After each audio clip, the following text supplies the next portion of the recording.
Polemik barang bukti kasus Jessica Kumala Wongso, dialog kita lanjutkan kembali masih bersama Kombes Pol Awi Setiono. Pak Awi, dari 37 yang dipilah menjadi 45 barang bukti itu. Apa yang paling memberatkan sebetulnya dari bukti-bukti yang sudah disiapkan oleh polisi bagi apa yang dilakukan oleh pada polisi? Intinya tidak ada yang paling memberatkan atau tidak memberatkan, tapi semua mendukung konstruksi hukum tadi barang buktinya. Tentu karena barang bukti ini mendukung alat-alat bukti yang ada. Demikian. Nah, kalau ini ada keterangan saksi menyatakan bahwasanya, oh saya membuat kopinya begini, saksi yang membuat kopi kan, yang menyeduh kan, yang menghidangkan kan, nah, jadi itu dibuktikan dengan apa? Dengan alat buktinya, barang buktinya apa? Misalnya tadi alat untuk membuat kopinya, grinder itu gelasnya, gelas sendoknya, mungkin tekonya, semua itu lah. Itu mendukung ceritanya yang tadi. Pak Awi mengatakan tadi bahwa akan ada keterangan ahli yang akan juga membuktikan kasus ini. Gitu. Ada 15 ahli. Dari mana? Saksi ahli. Itu dari apa namanya? Bagiannya apa aja, Pak? Banyak ya. Di antaranya selain ahli ahli tindak pidana, kemudian ahli tadi toksikologi, ahli racun ya, kemudian ahli psikologi. Oh ya, psikologi juga kita ini, termasuk juga ahli IT yang bisa membaca tadi rekaman CCTV. Kan bukan polisi yang membaca, harus ada orang yang ahli di bidang itu membacanya. Nah, ini kan kalau tadi kan sebetulnya barang bukti material yang membuktikan ada sidik jarinya Jessica tidak ada, tapi konstruksi hukumnya. Enggak, saya bilang ngomong tidak ada. Oke, nanti di pengadilan. Dari misalkan dari celana yang contoh celana yang sampel celana yang dibeli itu untuk menunjukkan bahwa ada kebohongan, siapa yang berbohong gitu.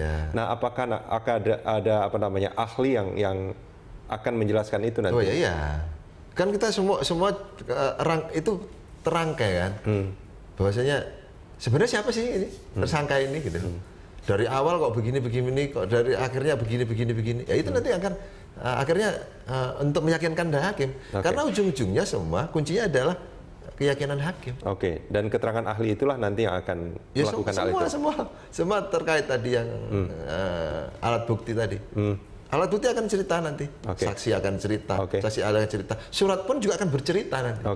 Nah, Pak Awi, kita punya grafik beberapa apa namanya barang bukti yang kita dapatkan catatannya.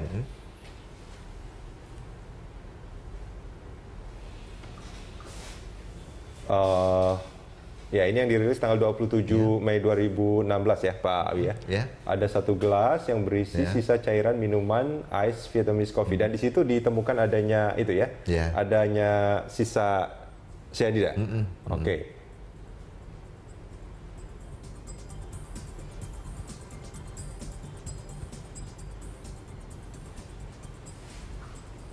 Ada beberapa potong, ini rambutnya siapa nih Pak? Gimana? Ada beberapa potong rambut yang kita dapatkan di TKP.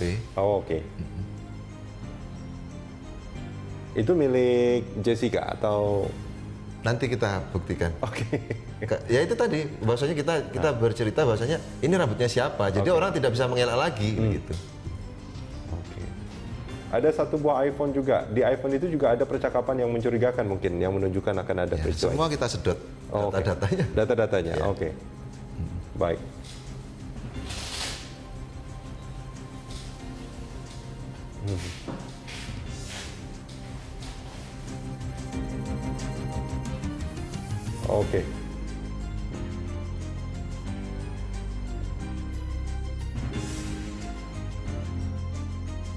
Ada 3 buah botol berisi cairan dibungkus kertas warna putih diikat pita warna merah.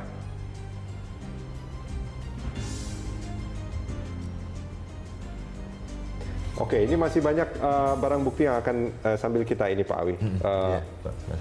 Ancaman hukumannya Pak Awi, apakah memang seperti yang di... Kalau 340 memang ancaman hukumannya hukuman mati. Hukuman mati. Seumur hidup dan paling lama penjara 20 tahun. Dan itu nggak main-main sebetulnya ancamannya. Memang yang kita tuduhkan itu, tapi kita lapis. Pasal pembunuhannya 338. Nah Pak Awi, dari apa namanya proses pemeriksaan, apakah Jessica kooperatif dalam proses pemeriksaannya? Kalau pemeriksaan kooperatif, namun demikian ya itu tadi banyak yang diingkari yang bersangkutan ya, maksudnya hal-hal yang kita temukan di lapangan ternyata fakta-fakta yang kita temukan ternyata yang bersangkutan tidak mengakuinya gitu. Walaupun tadi saya sampaikan kita tidak mengejar pengakuan. Oke, Pak Awi, terima kasih banyak sudah bersama kami di Dialog Pagi.